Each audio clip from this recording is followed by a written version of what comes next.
What's up guys, Coop here, and today we're going to be looking at a D&D 5th edition build for a Shadowblade Warlock. I play D&D a lot, and I felt like I needed to kind of maybe get into that and talk about some different builds. It's a little something different for the YouTube channel. Usually I do a lot of gaming, but I decided that this time I would try to do something a little bit different and show you guys a guide of a character that I play in a lot of my D&D campaigns, and is really fun. I call it the Shadowblade Warlock. It's a very kind of like roguey sort of warlock. So let's dive in.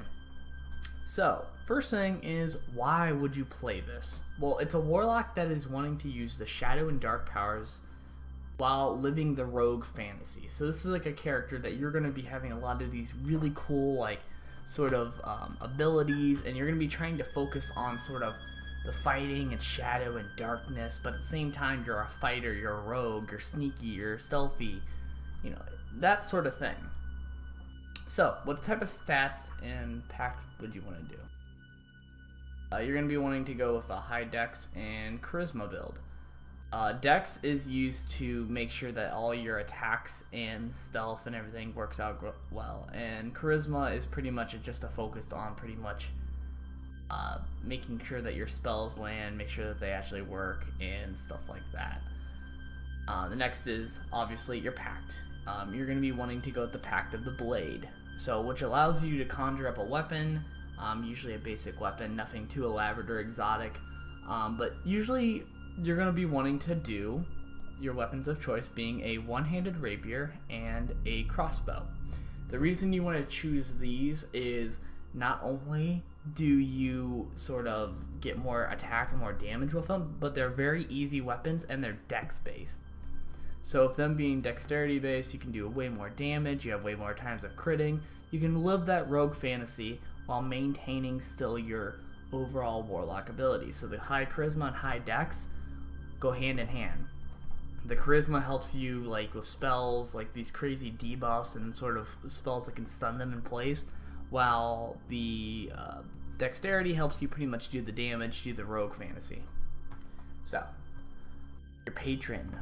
The one that I made up for this is called the Void Lord.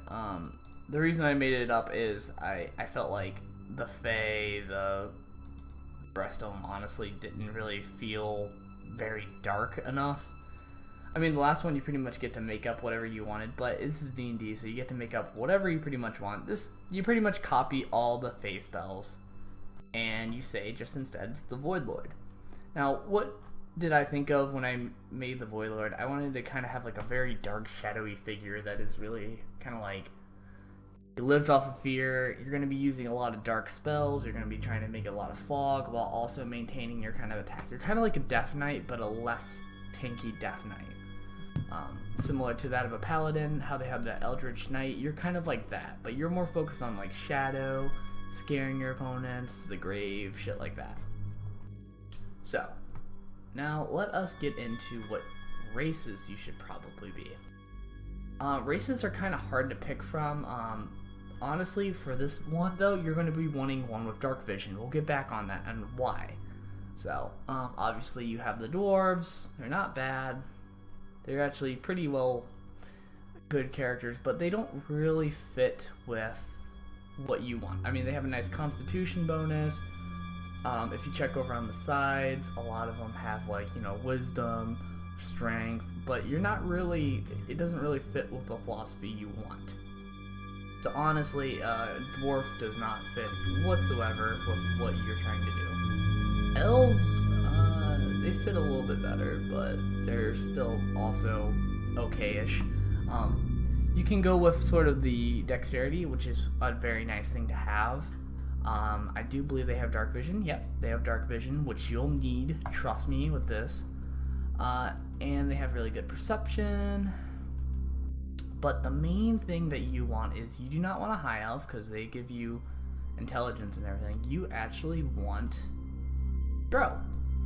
The reason you want the Drow is the charisma. So this is a really good class because they have super dark vision, and on top of it they have charisma, And on top of that, they have the proficiency in rapiers and crossbows, which will give you even better time with your weapons. So honestly, the Dro is like one of the best ones you can do.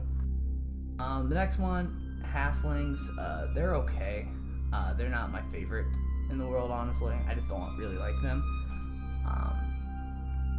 The main thing with them is the Lucky is not bad, and Brave is pretty good, but in general, they're not that good. Like, naturally stealthy is the only reason. If you're really into stealth and really into stealing constantly, and you really want to get in the rogue element, this is the stuff for you. But combat-wise, they're not as good as, like, the Dro. Human, obviously, if you just want to be bland and get it. The feat is really nice. Where is that? There's a way where you can add, like, a feat and a proficiency in what you want. If you do the feat, one of the funnest ones to do, actually, is Actor. Actor, because you can not only copy sort of voices, but you have advantages in these certain checks, and as an RP element, you can often do this, which will help you a lot with mimicking another person's voice. The Fae has sort of these illusions that you can do, and you can use the illusion by copying their voice and blah blah blah. Let's see.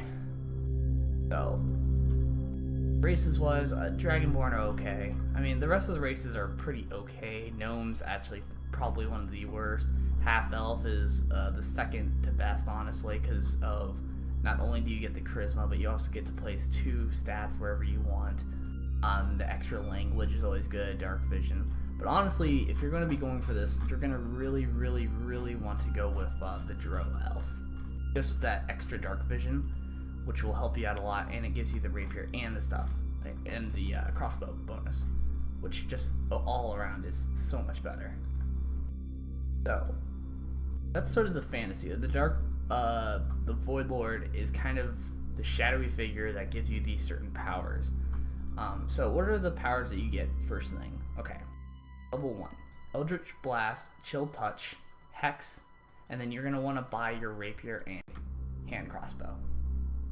So, with having these sort of abilities, it's really good to have it. Eldritch Blast is one of the biggest hitting abilities, like, in the game. It hits hard. Like, it's a really good ability. It sort of helps out with a lot of the things you need to do and sort of the fantasy of the character. And by kind of doing that, you can actually use these abilities to kind of all work together as you fight. So Eldritch Blast is definitely an ability that you're going to want to stick with. As long as you kind of are at range, you can use it. But if you're going to be at kind of close quarters, you don't want to use it. You're going to want to focus on your rapier and hand crossbow. Now the next one is Chill Touch. The main reason you want Chill Touch is not only for slight damage, but that stun. It has sort of this stun that comes out, and when you're in combat, you can stun them in place, and then you can use like an ability to hurt them. The basic point of this is that you want to, if the going gets tough and you have like 3 people beating on you, you need to be sure that you can take out one and stun him while focusing on like the other 2 or whatever. And then Hex is just a good spell in general. It just lowers whatever they have, and it can be used in RP elements. So like, for example, you can lower this guy's intelligence or something. Like, for example, my character, you could be going to a bandit camp or whatever. You're going to the leader of the bandits, you copy his image because you decided to do Actor and you got really good at sort of disguising yourself, and you wanted to use Hex. You can lower his intelligence so his intelligence checks don't work out, and you can pretend to be him. A different way of using Hex, but also Hex is good for combat. So Chill Touch and Hex are definitely good abilities that really fit with the philosophy. Eldritch Blast, the only reason you're really picking this up is it's just so good. It's so overpowered, like, of an ability almost. It's not, I don't want to say overpowered, it's kind of a bad word to use for it, but like it's a really big hitter, and it gives you that range utility that you really need. Hand crossbows are great, but Eldritch Blast is a for sure like big hit. So obviously you're going to want to buy the rapier and crossbow. Now you're probably wondering, why would you buy these weapons. You can spawn them with the whole Pact of the Blade. The reason you're buying your hand rapier and your crossbow is you want to sort of bind them to you. With the whole Pact of the Blade, there's actually a ritual you have to do to sort of bind these items to you. So if we go down to Pact of the Blade, create a pact weapon of in your empty hand, and you choose the form of what this melee weapon takes. Basically, each time you create it, you're proficient with it, and it counts as magical for dealing with resistances.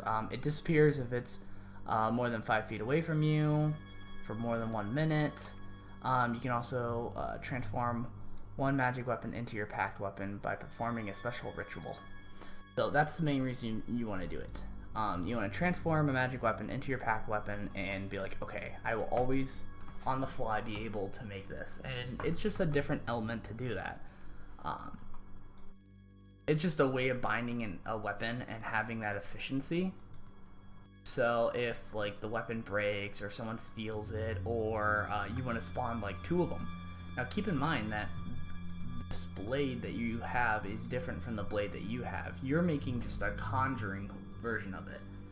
This is completely different. So when you are making this rapier, you can have dual rapiers or dual crossbows, which you'll see is a good way to have it. So that's why you also want to be a drow, because you can be efficient in both of these and you can spawn 2 of them. So different way of doing it, and also a different way of keeping sort of weapons on the fly.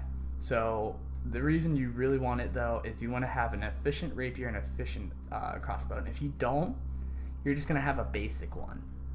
That's what a lot of people forget with the Pact of the Blade. You don't get like ones that are equal to your level, you get ones that are basic. But if you bind these weapons, these efficient rapiers and hand crossbow, it works out way better. The next one is Armor of Shadows and Armor of Agraphis. I can't really pronounce it, but these 2 abilities are really good to have because they boost you up a lot. So basically what you're doing is you're making a magical barrier around yourself, manifesting a spiritual frost which covers your gear, giving you 5 additional hit points for the duration, and if a creature hits you, they have a chance to take 5 cold damage. So that is, they take damage, you gain more health, it's just all around so much better. So this is what gives you sort of that melee sort of edge. It's where it makes you not be able to just die when you go out there. And then Armor of Shadows is just basically giving you mage armor at will, which helps you just basically survive a little bit longer. So, level 3, this is when you actually take Pact of the Blade. So that's why you needed to buy them before. Now what you need to immediately do is bind it to your blade or your crossbow, whatever you prefer. And you need to take this ability called Darkness. The reason you're going to want to take Darkness is this is what pretty much is the philosophy. This is what makes your character the dark, shadowy person it is. And on top of it, gives you combat advantage. So what we need to do is show you guys what Darkness is real quick. Alright, go with 210. Probably should have made notes, but this isn't exactly like my book. There it is. A magical darkness spreads around the point of which you choose in a 15-foot radius. Darkness spreads around all corners. Creatures with dark vision can't see through this darkness, and non-magical light can't illuminate it. At this point, you can choose an object you're holding that isn't worn, and the darkness completely emanates from an object and moves with it. So this is just an RP thing, but basically you're just making this huge darkness thing that's going to take up a room, and it's going to be really, really hard to see. This might be kind of bad for your party members, but this definitely helps you out as an RP element and as a fighter. If you can see in the dark, you can kill anything.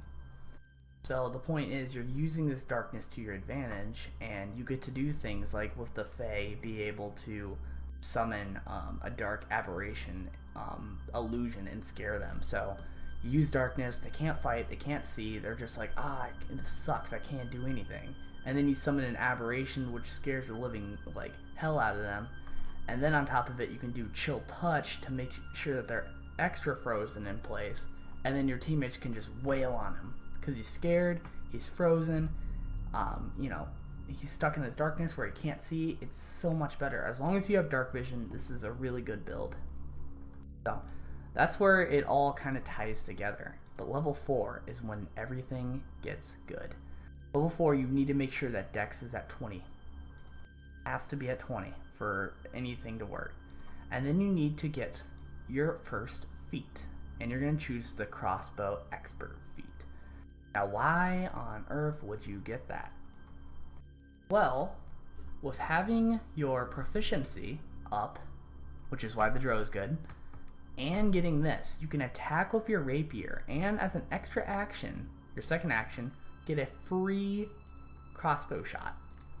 Usually, you would take penalties, but with the feat and having proficiency in it, and having a dex level 20, you can do 2 attacks and not get penalties for it. So you can attack with your rapier and then just shoot them in the face. And that is where the key part of this build works out. So you can freeze them in place and, you know, get your armor on, get your stuff on, have your weapons out, spawn darkness, giving them penalties, hex them, you know, just make them even weaker. Then you can attack them with your rapier and shoot them with your crossbow. They have so many negatives at this point because of darkness and because of Chilled Touch and hex. You have all the abilities you need. They run away, Eldritch Blast. They are a heavy hitter, just put on your armor. They disarm you, use Pact of the Blade, spawn it again. This way you are super set up to do a lot of these things. The utility is endless with this. You know, you might be thinking, well, spell slots, what about them? Eldritch Blast is a cantrip, and these two are just your 2 spells. This is a sort of a feat, and then this is another spell you can have. Darkness is another spell, but most of these are only level 1. By level 4, you should be able to do all this, and this doesn't count as like a spell. So you have 4 spells, and you have, you know, a feat, and then the next one you choose your next invocation, which you choose Bursting Blade. So what does Bursting Blade do? Down here and show you actually. Bursting Blade. When you attack with, you can attack with your packed weapon twice instead of once whenever you take an action. So, by taking this, you can do 3 attacks. So, crossbow and 2 rapier attacks. That's massive. And then on top of all the penalties, you're basically at that point killing them. So the whole point of this build is something that I kind of came up. It's based heavily on a few different builds I saw on Reddit, but I kind of fine-tuned it and made it into my own sort of build. But basically, just go with high charisma and high dex to make sure that your spells and your rogue abilities all work out. You choose Pact of the Blade so you can bind your weapon and always have it. You choose the rapier and crossbow to get extra attacks. You choose the Fae because you can do a lot more negatives and debuffs with it, which can freeze them in place to help you out. They're scared, they don't know what to do, they have a giant aberration staring at them in the face. You've got Chilled Touch where they can't really move, they're kind of frozen in place. You have Eldritch Blast to be sort of your range ability. You've got Hex to use as a roleplay element and on top of it as a combat thing. You have Armor of Shadow and Armor of Apagus to not only protect yourself health-wise, but also to be able to be in the front lines of combat. Darkness to give negatives, and then on top of it being able to attack twice, and then at level 5 being able to attack 3 times without having any negatives. They have so many negatives, you have so much utility. This is why it's a great build. And I want to thank you guys for looking at my D&D guide, and I hope you guys all try this out. There's so many RP elements too that can be used with this character. It's a very dark character, very shadowy character. You guys can, the possibilities are endless. You don't have to go exactly what the Patron I said. You guys can customize it how you want, but this is how you basically get the Shadowblade Warlock. So, I thank you guys for watching, and I will see you guys next time.